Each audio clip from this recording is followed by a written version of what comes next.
Добар ден, драги ученици! Добре дојдовте во Е-училница. Јас сум Дијана Серафимовска, оделенски наставник во основното училиште Ацо Шопов од Скопје.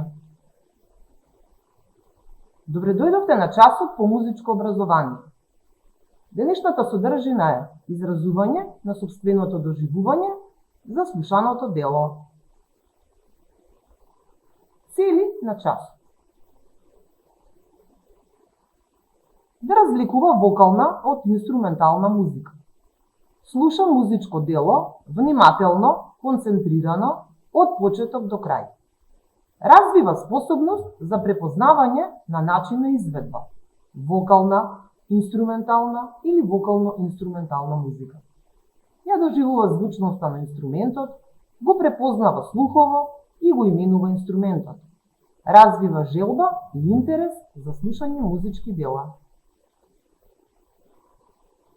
Што е музика? Музиката е уметност која се состои од звуци и тишина, искажани преку временска единица. Елементи на звукот кои се користат во музиката се интензитетот, кој збројува мелодија и хармонија, ритам, кој збројува такт и темпо, и вокални квалитети, како што се артикулација, динамика и текстура. Зашто ја користиме музиката во нашиот живот? Луѓето ја користат музиката во секојдневието за различни цели. Например, за релаксирање во домот, танцување со пријателите и слично. Музиката го менува расположението и помага во извршување на многу активности. Речиси секој човек слуша музика, затоа што постојат видови наменети за различни вкусови. Можете да слушате на радио додека патувате кон работа или училиште, да танцувате на музиката на некој настан, да ја слушате додека пешачите и слично. Музиката не смирува, ни го подобрува расположението, не мотивира, ни ја зголемува продуктивноста во она што го работиме. Волфганг Амадеус Моцарт. Минатиот час, ученици, ние го слушавме турскиот марш од Волфганг Амадеус Моцарт. На денешниот час да се потсетиме најнапред кој беше Волфганг Амадеус Моцарт.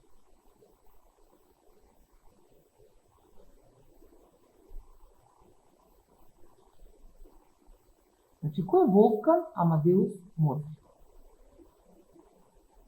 Волфганг Амадеус Моцарт се смета за еден од најголемите композитори на европската класична музика. Иако живеел само 35 години, неговото творештво е многу големо. Тој пишувал симфонии, опери, концерти и сонати за пијано и виолина и други дела. Бил наречен чудо од дете, бидејќи од многу мал компонирал и држал концерти низ цела Европа. Виолина и клавир научил да свири од неговиот татко. Бил уметник со голема енергија и желба за работа. Неговите дела. Негови најпознати дела се оперите Волшебната флејта, Свадбата на Фигаро и Дон Жуан. Да се потсетиме за Турскиот марш. Турскиот марш е трети став или дел од сонатата број 11 за пијано. Изработена е со големо композиторско мајсторство. Има грациозен, ведар и маршалски карактер.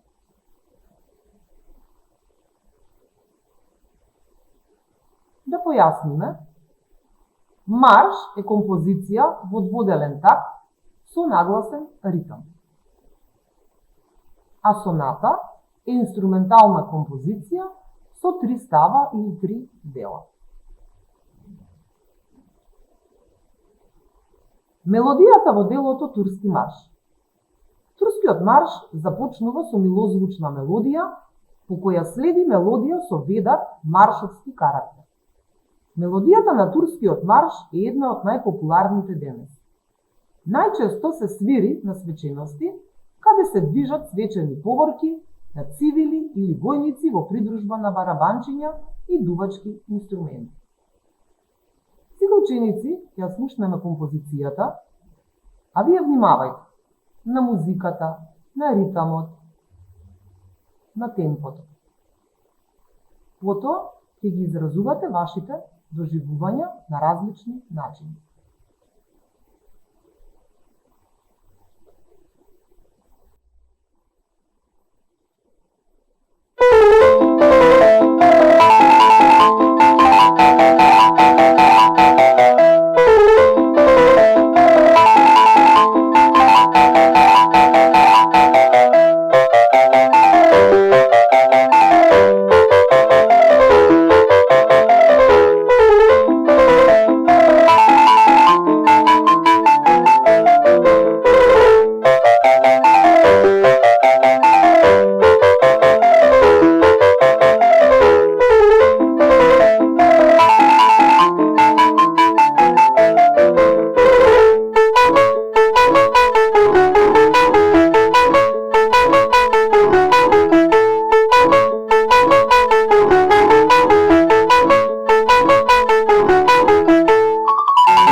Се надевам дека уживавте во овие прекрасни звуци на турскиот марш. Сега ученици да повториме. Според начинот на изведба, композицијата Турски марш од Моцарт, дали е вокална, вокално-инструментална или инструментална. Сигурно забележавте дека оваа композиција е инструментална композиција.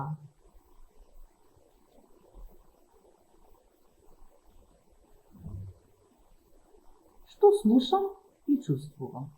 Да видиме што почувствувавме додека ја слушавме оваа композиција. Значи, кој чувства ги поводи кај вас оваа композиција? Опишете го делото со тоа што ќе употребите, што повеќе придавки. Кој инструмент доминира во ова дело? Музиката, дали е брза, бавна, весела или тажна? И како вид на музика е? Класична, народна или музика за деца? Се надевам дека вашите одговори би биле следните. Доживеани чувства. Сигурно доживеавте среќа, гордост, возбуда, возвишеност. Придавки кои би ги употребиле по слушањето на делото.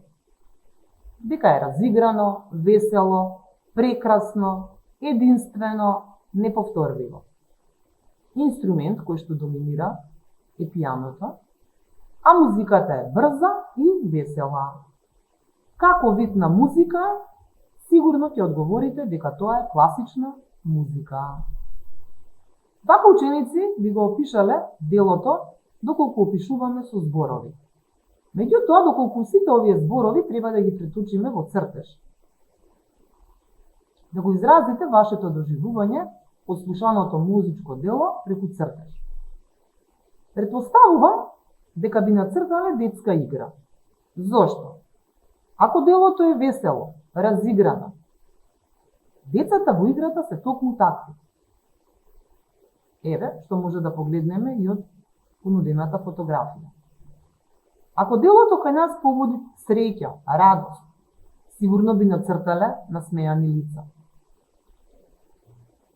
На што не асоцира турскиот марш? Прва асоциација сигурно би била на марширање. На што уште може да не асоцира турскиот марш? Може би на капките дожд. Кога паѓаат на земјата, паѓаат со различна јачина. Потивко, погласно, исто како што се движат чекорите при марширањето. Маршот не асоцира и на чекорењето на џуџињата. Сите ја знаеме приказната за Снежана и 7 џуџиња. Кога изморени се враќале од работа, тие биле наредени едно позади друго и марширале одејќи кон својот дом.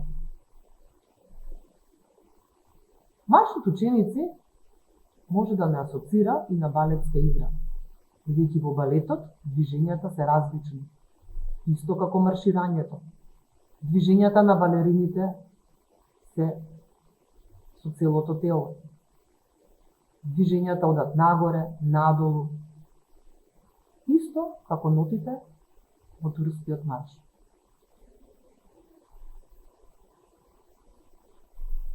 За домашна работа ученици може да го слушате делото и да марширате во ритмот на турскиот марш. Тоа може да биде забава за целото семејство. Да уживате во мелодијата и да марширате.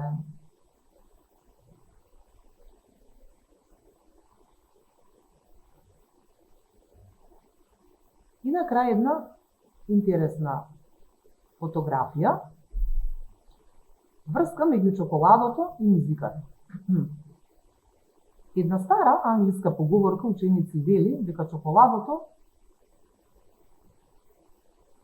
и музиката се поврзани. Во нашиот случај, чоколадните топчиња Моцарт се поврзани со нашиот композитор Моцарт. На кој начин?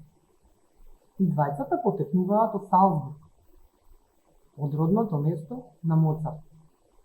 Овие чоколадни топчиња го добили името токму по големиот композитор Моцарт. И никој на вистина верува дека додека се сладиме со вкусот на овие чоколадни топчиња, како да внесуваме во нас дел од духот на Моцарт. Затоа, слушајте ги делата на Моцарт и засладувајте се со овие вкусни чоколадни топчиња. На крај, ученици, ви благодарам на вниманието. Се гледаме на некој следен час во те училници.